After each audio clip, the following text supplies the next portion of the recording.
Classes Firozabad में हमारा chapter चल रहा था कोऑर्डिनेशन कंपाउंड।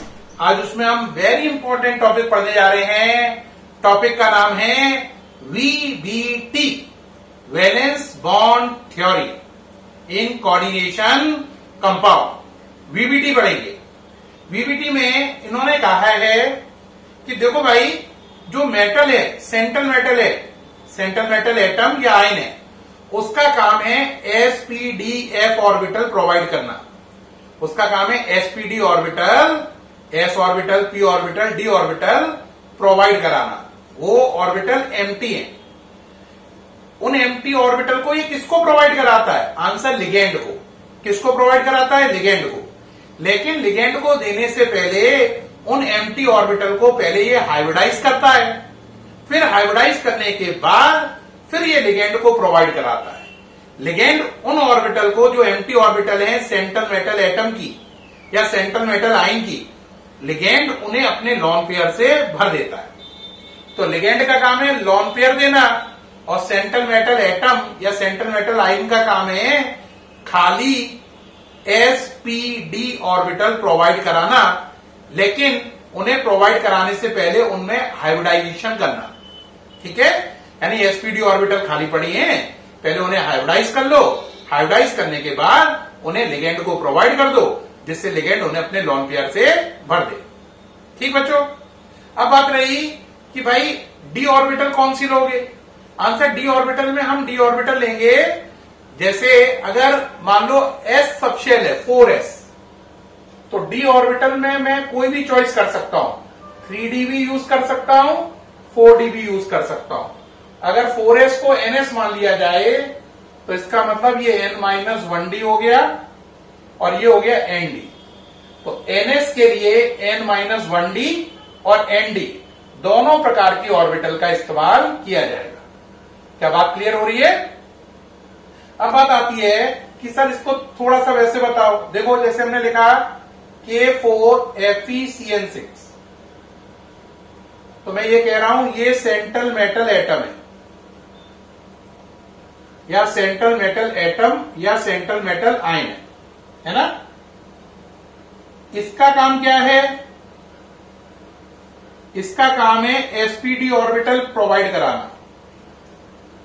और ये sp-d ऑर्बिटल कैसी होंगी? एम्प्टी, खाली।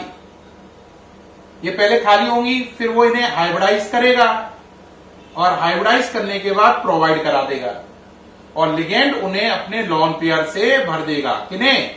इन एम्प्टी ऑर्बिटल को। ठीक, क्या पूरी बात क्लियर हो रही है? तो सेंट्रल मेटल एटम का काम है खाली sp-d ऑर्बिटल प्रोवाइड करना, उन्हें हाइब्रिडाइज करना, और लिगेंड का काम है उन्हें अपने लॉन पेयर से भर देना। ये बिल्कुल उसी प्रकार से है जैसे कोई गागर है या बाल्टी है ना।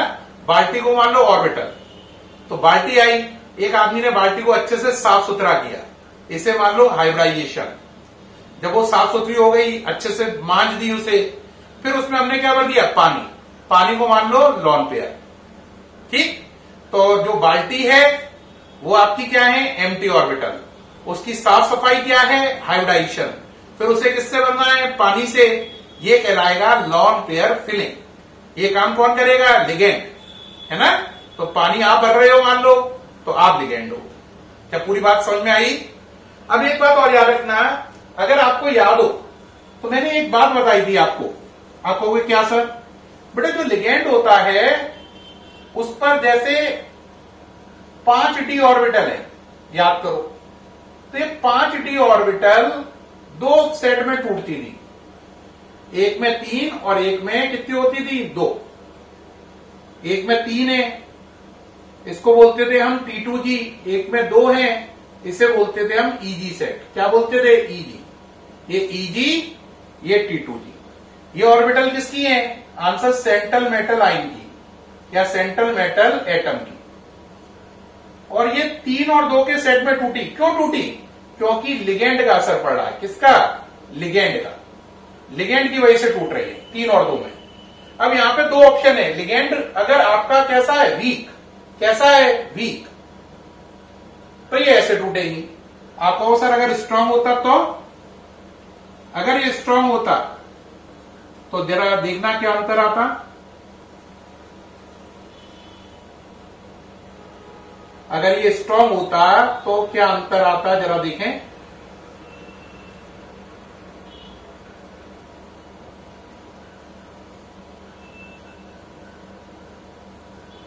बताओ क्या अंतर लगा। अगर लिगेंड वीक है तो T2G और EG ऑर्बिटल पास पास है और CFSE की वैल्यू कम है। डेल्टा नॉट से डिनोट करते हैं इसे। डेल्टा नॉट की वैल्यू कम है, ये पास पास है, देखो इनका एनर्जी डिफरेंस कम है।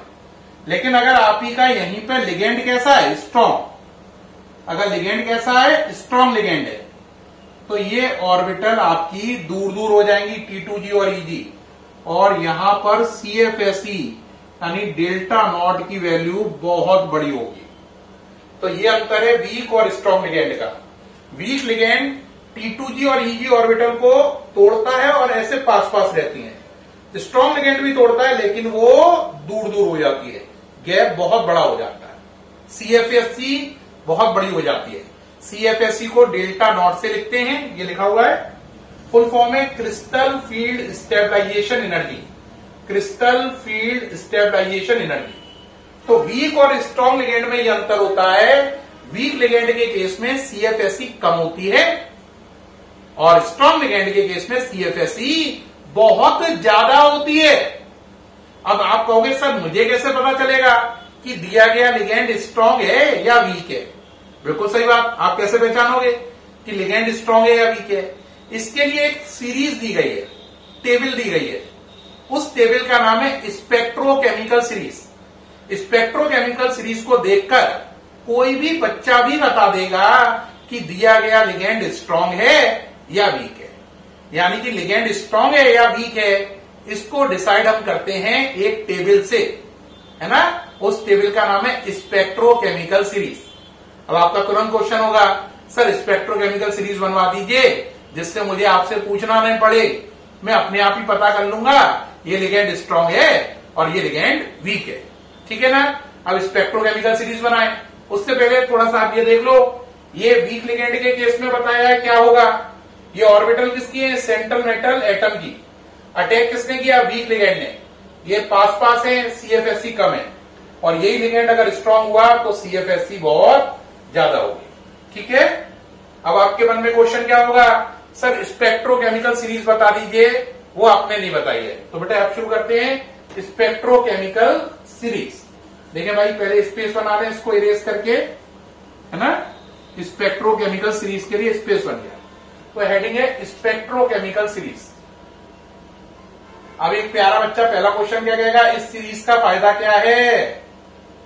ये सीरीज हमें ये बताती है कि जो हमें गिवन लिगेंड है, जो लिगेंड आपने हमें दिया है, वो लिगेंड स्ट्रॉन्ग है या वो लिगेंड वीक है। तो इस सीरीज से हम स्ट्रॉन्ग और वीक लिगेंड में डिफरेंस कर पाते हैं। अब कहोगे सीरीज तो बताओ, ये सब बातें बहुत देर से सुन रहे हैं। चलो भाई अब सीरीज नोट करो, आप शुरू करें। I minus BR minus SCN minus Cl minus S minus 2, फिर आगे चलो NO3 माइनस 1, NO3 माइनस 1 के बाद OH माइनस 1, ऑक्सालेट, ऑक्सालेटो बोलते हैं इसे, OX minus 2, O minus 2, H2O। लिख पा रहे हैं, साथ साथ लिखते आ रहे हैं। NCS minus 1, NCS minus 1, EDTA, EDTA 4 minus PY pyridine equal to ammonia, EN ethylene, diamine को EN बोलते हैं, DIPY डाइप्रिडिल या डाइप्रिडीन। डाइप्रिडीन के बाद आता OPHEN ऑर्थोफिनेंथ्रोलिन, ऑर्थोफिनेंथ्रोलिन, ऑर्थोफिनेंथ्रोलिन NO2 minus, NO2 minus, CN minus और CO। अब जब मैंने ये पूरा लिखा है तो बताओ स्ट्रॉन्ग और वीक लिगेंड कौन है? दुनिया का सबसे स्ट्रॉन्ग लिगेंड कौन है? सीओ नंबर 1 रैंक, रे क्लासेस नंबर 1, सीओ नंबर 1 है ना। लाइक रे क्लासेस ये भी नंबर 1 है। और सबसे लास्ट कौन है? आई माइनस, है ना, आई माइनस। तो सबसे स्ट्रॉन्ग लिगेंड है सीओ लाइक रे क्लासेस और सबसे वीक लिगेंड है आई माइनस। कौन है? आई माइनस।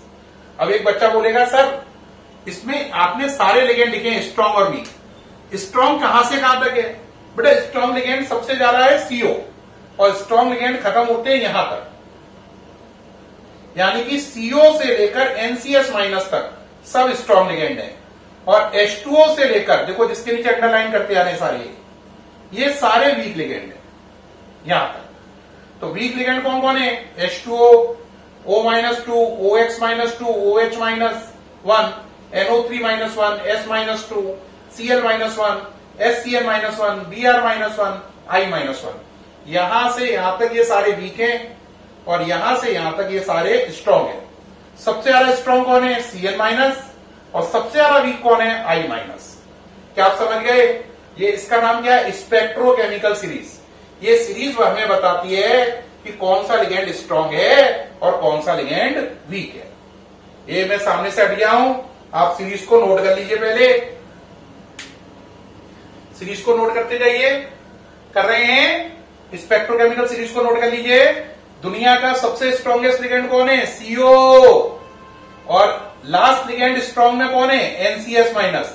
दुनिया का वीकेस्ट लिगेंड कौन है? आई माइनस।